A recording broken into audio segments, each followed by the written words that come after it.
আসসালামু আলাইকুম রহমতুল্লাহি ওয়া বারাকাতুহু। আমি আজকে আপনাদের মাঝে আরেকটা তদবির নিয়ে আসছি। সেই তদবিরটা হচ্ছে, অনেক রোগী আছে ডাক্তারের চিকিৎসা করছে, কবিরাজের চিকিৎসা করছে, কোনো ফায়দা হয় নাই। এরপর অনেক অসুস্থর মাধ্যমে আছে, বিছানায় পড়ে আছে। তাদের জন্য বলতে আছি আমি যে একটা তদবির নিয়ে আসছি, সেটা আপনারা কী করবেন, এটা কোনো হুজুর দিয়ে বা কোনো আলেম দিয়ে পড়ে নেবেন।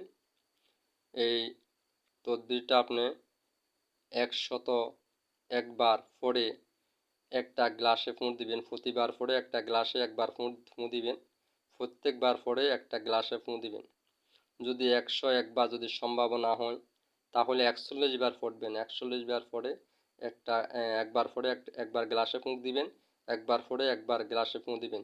এই সিস্টেমে 41 বার পড়ে 41 বার গ্লাসে ফুঁ দিবেন। এক গ্লাস পানি নিয়ে ওই পানিগুলো একটা বোতলে ভরে নেবেন। ভরে নিয়ে 1 মাস পর্যন্ত রোগীকে খাওয়াবেন। ইনশাআল্লাহ রোগী দেখবেন সুস্থ হয়ে যাবে। আমি সেই আপনার তদবিরটা বলতে আছি, সেটা হচ্ছে আউযু বিল্লাহি মিনাশ শাইতানির রাজিম, বিসমিল্লাহির রহমানির রহিম। আলিফ লাম মিম আল্লাহু লা ইলাহা ইল্লা হুয়াল হাইয়ুল কাইয়ুম ইয়া যাল জালালি ওয়াল ইকরাম বিয়াদিল খাইরু আলা কুল্লি শাইইন কাদির। আলিফ লাম মিম আল্লাহু লা ইলাহা ইল্লা হুয়াল হাইয়ুল কাইয়ুম ইয়া যাল জালালি ওয়াল ইকরাম বিয়াদিল খাইরু আলা কুল্লি শাইইন কাদির। আলিফ লাম মিম আল্লাহু লা ইলাহা ইল্লা হুয়াল হাইয়ুল কাইয়ুম ইয়া যাল জালালি ওয়াল ইকরাম বিয়াদিল খাইরু আলা কুল্লি শাইইন কাদির। আলিফ লাম মিম আল্লাহু লা ইলাহা ইল্লা হুয়াল হাইয়ুল কাইয়ুম ইয়া যাল জালালি ওয়াল ইকরাম বিয়াদিল খাইরু আলা কুল্লি শাইইন কাদির। এখানে আপনি যে হাইয়ু কাইয়ুম আছে, এই দুটো ইসমে আজম নামে পরিচিত ইসমে আজম।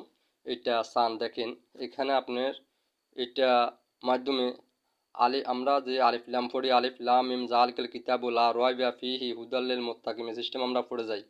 তো এইখানে দেখছি কি, আলিফ লাম মিম আল্লাহু লা ইলাহা ইল্লা হুয়াল হাইয়ুল কাইয়ুম ইয়া যাল জালালি ওয়াল ইকরাম বিয়াদিল খাইরু আলা কুল্লি শাইইন কাদির। এটা অত্যন্ত বুঝছেন ভয়ঙ্কর একটা কি আপনার তদবির।